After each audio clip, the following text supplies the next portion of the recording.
Oke, baik. Selamat siang, ya. Melanjutkan materi kita. Ya, pertemuan ke-6 ini yaitu membahas tentang strategi bisnis digital untuk marketing atau sales funnel, gitu ya. Menyambung pada pertemuan kita minggu lalu, gitu ya, terkait dengan BMC, Business Model Canvas, gitu ya. Kita sambungkan lagi di strategi bisnis digital kita menggunakan sales funnel, gitu ya. Nah, berbicara tentang apa sih itu marketing atau sales funnel gitu ya. Jadi bahasanya adalah marketing atau sales funnel ini adalah perjalanan ya, perjalanannya si customer kita ya, atau customer journey. Ya, bagaimana dalam perjalanannya di produk atau jasa kita. Ini customer kan awalnya belum tahu gitu ya, belum tahu tentang produk dan jasa kita. Ya. Tapi dengan sales funnel, gitu ya, kita memetakan, memappingkan. Kalau kemarin roadmap-nya ada di Business Model Canvas, ya, sekarang di Business Model Canvas kita kembangkan, ya, area tentang channelnya ini seperti apa sih, gitu ya. Kita mengenalkannya apa saja bentuknya, gitu ya. Di yang kita gunakan ya, salah satunya adalah sales funnel ya, atau corong gitu ya. Jadi mana corong ini dari awal produk yang baru ya, tidak mengenal dengan produk kita, brand kita, kenal ya, sampai produk dia itu kenal dengan produk kita, ataupun jika kita memberikan solusi dari permasalahan customer kita, calon customer kita, sampai customer kita kenal, menimbang ya, menimbang-nimbang, biasanya ada, oh beli nggak ya, ini kayaknya cocok dengan masalah saya gitu ya, sampai dia melakukan pembelian. Dan di paling bawah gitu ya, itu juga sama, jadi mereka bisa menjadi pelanggan setia. Kalau kita linkkan gitu ya, antara customer segment kemarin, kemudian ada value proposition, ada channel, dan ada CRM gitu ya. Nah, ini lebih kepada aspek yang ada di Business Model Canvas di beberapa item itu ya, yang kita sebut dengan sales funnel. Nah, polanya seperti apa sih, model atau bentuknya gitu ya, model atau bentuknya. Jadi kalau kita lihat model atau bentuknya ini, nah kalau kita cek di sini, ini kita lihat. Nah, kalau teman-teman lihat model atau bentuknya sama seperti cerobong gitu ya, funnel gitu ya. Nah, ada 3 bagian, gitu ya, dibagi 3 bagian. Jadi kalau kita lihat di bagian yang atas, paling atas itu adalah awareness, ya. Jadi bagaimana marketing campaign, ya. Yang kita kenal dengan top funnel, ya. Kalau di sini dibagi lagi 2 bagian ini yang disebut dengan marketing, memasarkan secara digital, ya. Kemudian di paling bawah adalah sales. Nah, 3 bagian ini tadi, top funnel yang berisi marketing campaign, kemudian awareness, di middle funnel itu adalah interest, evaluation, dan di paling bawah bottom adalah komitmen sampai dengan repeat order. Oke. Nah, tahapan awal di top funnel. Jadi ada beberapa yang menggunakan strategi top funnel, sales funnel ini. Ada yang langsung gitu ya, wah udah saya nggak usah pakai macam-macam deh gitu ya, saya langsung aja ke middle funnel sama ke bottom funnel, biasanya seperti itu polanya, atau langsung mainnya di middle aja, nggak ada lagi di top funnel. Nah, contohnya seperti apa gitu ya, kalau kita lihat di gambar ini kan konten marketing gitu ya, bagaimana kita memperbanyak konten, di aktivitas konten ya, ada pemberian referral, bonus gitu ya. Kemudian kalau di ini ada SEO, search engine optimization, kira-kira nyari di Google orangnya apa sih itu SEO ya. Besok kita juga akan pelajari. Ya, ada SEM yang berbayar ya. Ada e-book. Apa Pak fungsinya e-book gitu ya. Jadi kalau fungsinya e-book ya kita buat tutorial gratis, kita share. Gitu ya, untuk menarik dulu, dikenalkan produk kita. Artinya di situ setelah campaign ada aware, orang jadi tahu, gitu ya. Contoh kalau kita pembayaran, kita terkait dengan jualan obat diet, contoh, ya. Nah kan nggak tahu, obat dia juga banyak, gitu ya, obat dia juga banyak. Nah, apa yang keterkaitan dengan obat diet, contoh. Jadi di marketing campaign ini ya kita floor, ya. Jadi kalau sekarang ini kan musimnya untuk memperkenalkan produk ya buat seminar, gitu ya. Kalau di era pandemi sekarang buatnya webinar, gitu ya. Oh gratis, boleh ikut tips kurus, tips langsing, tips 5 turun 5 kilo dalam sebulan, gitu ya. Nah kita berikan tips-tipsnya, tips berolahraga saat bulan puasa agar badan tetap terjaga. Nah ini kita berikan tips-tipsnya ini gratis, tapi tidak semuanya gratis. Nah ini di sini ada leads, gitu ya. Kalau kita ada leads atau prospekan, gitu ya. Nah orang yang mau download artikel kita atau download e-books kita itu adalah orang-orang yang kita anggap sebagai leads, orang yang punya masalah yang bisa diselesaikan dengan produk kita, gitu ya. Contoh, kalau saya buat kemarin website, teman-teman sudah buat landing page, saya tulis di situ tips menjaga berat badan di bulan Ramadan, ya. Wah, dikasih pengantarnya dulu terus download. Kalau mau download harus masukkan dulu data nomor WA, email, gitu ya, untuk bisa download e-book yang ada, yang kita buat, contohnya PDF biasanya, ya. Nah, itu salah satu contohnya. Atau kita buat webinar, ya, ngundang narasumber, kemarin ya, key partner, diundang, aktivitasnya gratisan dulu deh, yang penting kita punya data. Ya, kita paid promote, kita mengeluarkan biaya dapat sponsor. Ya udah, sponsornya buat paid promote ya di IG, di Facebook atau di YouTube untuk acara webinar. Kita ngundang narasumbernya dari luar, gitu ya. Dokter siapa? Dokter ahli gizi, gitu ya. Contoh. Nah, setelah itu event.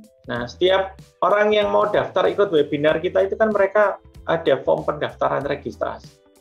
Nah, itu sebagai leads kita, sebagai prospek kita. Ya, oke. Jadi ada banyak, kalau mereka masukkan nomor WA, nomor email, alamat email, ya itu jadi kita. Artinya di top funnel ini kita lebih banyak kepada aspek, ya, memperkenalkan produk kita, menyadarkan bahwasanya, oh kalau saya sakit ini, nah berarti ada carinya obat yang sudah disiarkan, gitu ya, sudah kenal. Kalau saya mau kurus, gitu ya, oh ingat obatnya itu. Walaupun dia belum beli ini ceritanya, tapi paling tidak dia sudah sadar ada obat dan dia sudah kenal, seperti itu. Produk yang kita entah itu ikut webinar, entah itu broadcast, entah apapun itu ya, kaitannya di top funnel. Nah, kemudian kita turun lagi masih di marketing, kaitannya dengan middle funnel. Nah, kalau middle funnel ini gimana, gitu ya? Middle funnel ini orang yang sudah tahu manfaat dari produk kita, kelebihan produk kita, gitu ya. Oh, namanya adalah produk A, gitu ya, contoh. Nah, dia sudah dapat di sini. Dia tinggal cari. Biasanya kalau sudah di-link-kan di sini, ada acara webinar berakhir, dia sudah tertarik, dia langsung masuk, enak, langsung ditangkap, gitu ya, sebagai leads kita, prospekan kita. Nah, bagaimana kalau dia masih mikirnya 2 atau 3 bulan lagi, dan dia pasti akan cari. Middle funnel ini biasanya banyak digunakan oleh teman-teman di digital, itu langsung di middle funnel. Kenapa? Ini mainnya langsung. Jadi kalau tadi ini masih buat konten-konten yang gratis, harus registrasi apa segala macam, kalau di sini mainnya langsung sudah. Karena dia udah tahu, oh kalau saya mau cari obat diet namanya si A, produk A, itu dia langsung cari. Di mana carinya di sini? Ya entah itu di website, dan kebanyakan saat ini yang dicari melalui marketplace. Entah itu di Shopee, entah itu di Tokopedia, entah itu di manapun lah, pokoknya ya, Bukalapak dan sebagainya, gitu ya. Dia ngambilnya dari sini. Di sini. Jadi orang yang ngambil merujuk ke middle funnel, itu orang yang sudah tahu, sudah langsung mencari, dan dia tinggal hanya membandingkan harga biasanya. Ada evaluation itu membandingkan harga. Itu di middle funnel. Ya. Nah, terus kemudian di paling bawah yaitu kaitannya dengan bottom funnel. Jadi ini ada top funnel, middle funnel, dan bottom funnel. Atau yang biasanya teman-teman disingkat adalah TOFU, MOFU, dan BOFU. Jadi ya, di BOFU gimana gitu ya, bottom funnel. Ya. Nah, ini bottom funnel ini mereka sudah tahu, sudah beli, ya, area penjualan, beli, dia puas, dan dia akan melakukan transaksi pembelian lagi. Ya. Jadi kalau kita runut sales funnel ini dari atas sampai bisa ke bawah, itu contoh kita pembuatan seminar, webinar, gitu ya, diet sukses ala Dedi, contoh gitu ya, dibuat webinarnya, oh yang ikut orang 200 orang gitu ya, 200 orang kan masuk di sini gitu ya, dari 200 orang ikut webinar, kemudian dia langsung tertarik, dapat promo, ya langsung khusus setelah seminar ini harga promonya adalah nanti di copywriting gitu ya, nah, khusus pembelian ini 50%, khusus promo aja, tapi kalau harga di luar webinar harganya berapa, jadi 100% gitu ya. Sampai di sini dia beli, kita sudah punya database pembelian, plus kita sudah kenal secara langsung. Ya. Nah, ada beberapa pertanyaan, Pak, apakah kita perlu juga, Pak? Kalau di bisnis saya nanti perlu pakai top funnel enggak, Pak? Kalau saya langsung, Pak, jualan di mana ini? Di Shopee. Nah, di Shopee itu dari sini. Nah, coba bayangkan di Shopee itu orang yang jual obat pelangsing kan bukan hanya kita. Ada banyak pesaingnya. Begitu kita cari, oh yang keluar pesaing kita, gitu ya, kompetitor kita, gitu ya. Jadi susah barang yang di sini. Kalau kita giringnya dari top funnel, kita sudah tahu mau belinya di mana. Oh, beli aja ini loh di akun Shopee kita, gitu ya. Di toko online kita ada di Shopee maupun di Tokopedia. Silakan aja klik link di bawah ini. Masukkan nanti ya kode referral ya bagi yang sudah ikut, silakan. Ya, oke. Next, ya. Nah ini customer journey-nya sama polanya, ya. Ada yang pakai ads, gitu ya.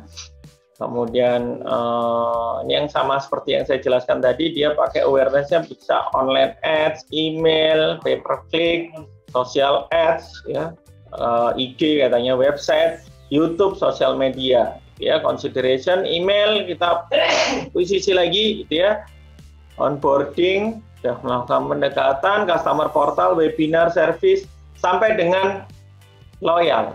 Kalau kemarin di bisnis model Canvas ada loyal, itu ada di customer relationship management gitu ya, dan upgrade pengetahuannya seperti itu. Jadi ini kaitannya di marketing itu sampai di acquisition, mulai dari awareness sampai acquisition. Kemudian customer suksesnya, case suksesnya customernya ada di service sama loyalitas. Ya, oke. Nah, langkah-langkahnya apa saja gitu ya. Jadi kalau kita lihat langkah-langkahnya, menjabarkan bagaimana setiap proses gitu ya. Jadi kalau kita lihat mulai dari awareness, interest, consideration, evaluation, decision, purchase, repeat, loyalty, sampai dengan advokasi. Ya.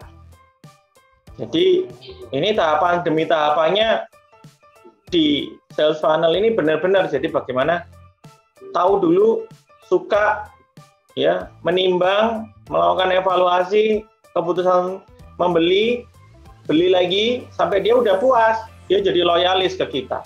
Dan dia sampai menjadi advokasi di produk kita. Jadi kalau advokasi itu, jadi ketika ada netizen yang komen mungkin ya, oh ini produknya nggak benar, itu ada yang sudah membalas adalah customer kita langsung secara otomatis. Enggak kok, saya baik-baik aja, kamu aja yang salah, gitu ya. Itu advokasi pokoknya. Oke, jadi kalau di samping ini agak berbeda, gitu ya.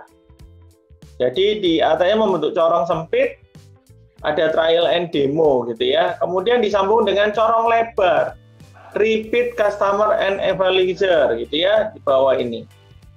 Artinya gimana penjualan Anda bisa mendapatkan pelanggan setia? Pelanggan setia Anda bisa melakukan rekomendasi. Jadi menurut teori survei 92% orang membutuhkan review teman sebelum melakukan pembelian produk. Ya, jadi biasanya dia tanya dulu teman. Bener nggak sih udah nyobain produk ini? Gimana kamu pakai produk ini? Udah kurus atau belum gitu ya? Kalau contoh obat pelangsing. Sudah, saya dalam sebulan ini aku udah turun sekitar 7 kiloan. Wah, ini sebagai motivasi gitu ya. Nah, ini seperti ini polanya. Bentuk funnel macam ini lebih realistis dibandingkan funnel pada umumnya. Ya. Jadi dari titiknya nggak tahu, jadi tahu, mau beli, jadi pelanggan setia, merekomendasikan hingga kembali lagi, gitu ya, dia ke mengulangi tahapan paling awal, muter terus seperti itu. Oke, gimana contoh funnel marketing berbasis analisis website? Ya, jadi kalau kita lihat, kalau di website itu kita bisa pakai Google Analytics sebenarnya. Ini sama halnya kita menghitung kira-kira berapa lama sih orang itu ada di toko kita. Lihat-lihatnya apa saja sih sebelum sampai dia memastikan beli. Dan itu dianalisa, gitu ya. Jadi ada total session, ada session with product page, ada session with ad cart, sama session with transaction, gitu ya. Jadi kalau ke toko yang konvensional, gitu ya, kita udah tahu dulu orang ini kalau datang cuma gini, oh berarti dia nggak mau beli, gitu ya. Nah kalau di toko online di lock semua historinya, gitu ya. Dia ngaksesnya kapan, berapa lama dia, impressionnya dia buka akses apa aja. Oh kalau orang seperti ini biasa kemungkinan belinya cukup tinggi. Kalau orang lihat langsung pergi, oh berarti dia ada masalah nih dengan website kita.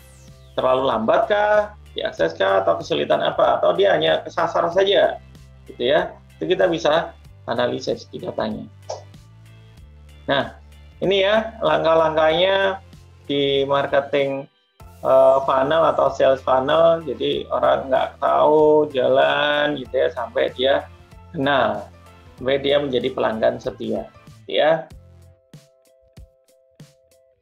Oke, ini yang tadi saya jelaskan kesadaran, ya.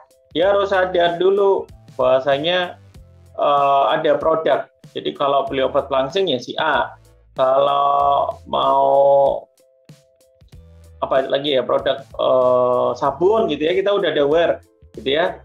Oh ya udah sabun ini bilangnya sampai sekarang kan ada beberapa yang sudah sampai mancep ini. Kalau ngomong pasta gigi ya salah satu merek yang disebutkan seperti itu. Oke, kemudian kita memposisikan bahasanya diri kita. Jadi penelusuran ini atau channel gitu ya. Jadi kira-kira dia ada masalah ini, ya.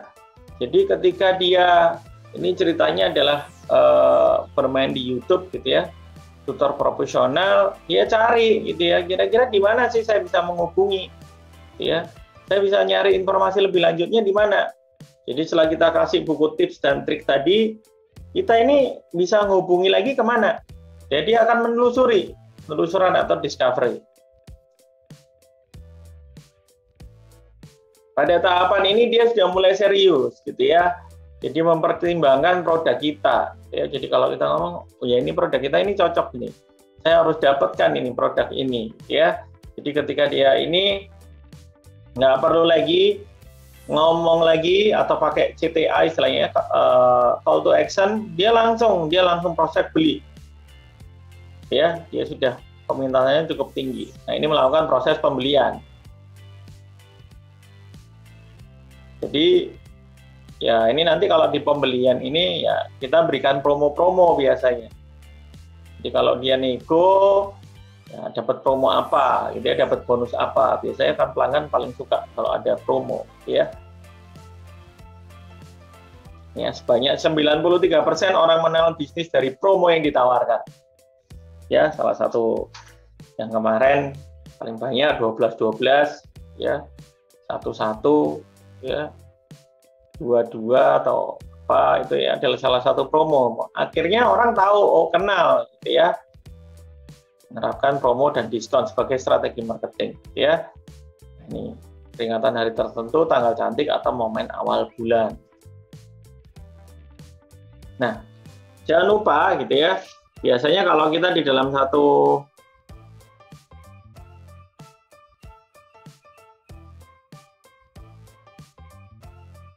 ya, upselling gitu ya. Jadi kalau kita jualan obat langsing, contoh obat diet gitu ya, jual lagi yang lainnya gitu ya. Kalau kita ada steaknya atau ada apa gitu ya, kita jual lagi. Atau kita berikan jualan ini ada loh kalender pencatatan. Ini ada loh timbangan, loh. Timbangannya harganya sekian, kamu nggak beli sekalian. Nah ini timbangannya digital gitu ya. Itu yang kita sebut dengan upselling. Ya, tambahkan lagi. Oke, kemudian ada reminder. Biasanya kalau di check out-nya toko-toko online itu orang sudah beli check out, disuruh bayar tapi nggak bayar-bayar gitu ya. Nah, kita kan punya datanya, kita bisa kontak. Di mana ini? Ada yang bisa dibantu? Ya, kebetulan ini Bapak, Ibu sudah check out, belum dibayar apa, ada kendala, bisa kami bantu, apa segala macam. Itu ada reminder yang kita buat. Oke, kemudian jangan lupa ini nggak hanya live chat ya, ada live Zoom. Kalau yang baru-baru udah live Zoom ini ya, live chat. Ya, jadi kalau buka di websitenya dari YouTube, link langsung ke websitenya atau ke marketplace gitu ya, otomatis ada chatnya. Biasanya sekarang chatnya semua rata-rata sudah menggunakan bot. Jadi kalau kita nyapa sekali ya selamat datang, ini kita jam toko bukanya jam sekian itu udah pakai bot Mas ya. Sudah dihafali. Oke. Jadi sebanyak 77% customer mengaku takkan membeli produk di web yang tak menawarkan fitur live chat. Jadi survei yang berbeda juga mengungkapkan 63% cenderung kembali berkunjung ke web yang memiliki live chat. Dia bisa chat langsung gitu ya. Dia bisa chat langsung, live chat. Oke, kemudian retensi atau membeli lagi. Ya, mendapatkan uang dari pelanggan lama dibandingkan mencari pelanggan baru. Jadi makanya di bottom panel itu dibahas bagaimana kita masih punya hubungan yang baik terhadap pembeli kita atau customer kita. Ya. Jadi pemberian reward ya, jadi kan kita udah punya kontaknya ya, punya grup gitu ya. Reward point, ini loh kamu, kita bisikan rekomendasi produk, udah tahu sih pelanggan A ini sukanya produk kita yang jenis satu jenis gini ya, kita kasih gitu ya, advokasi, testimoni, kita minta untuk review, kita minta ada kode referral, kamu bantuin jualan ya, tak kasih kode referral, affiliate gitu ya, atau kamu jadi reseller aja deh, tak taruh barangnya, kamu silakan tawarin di daerah rumahmu. Itu adalah salah satu pola di retention atau membeli lagi. Oke.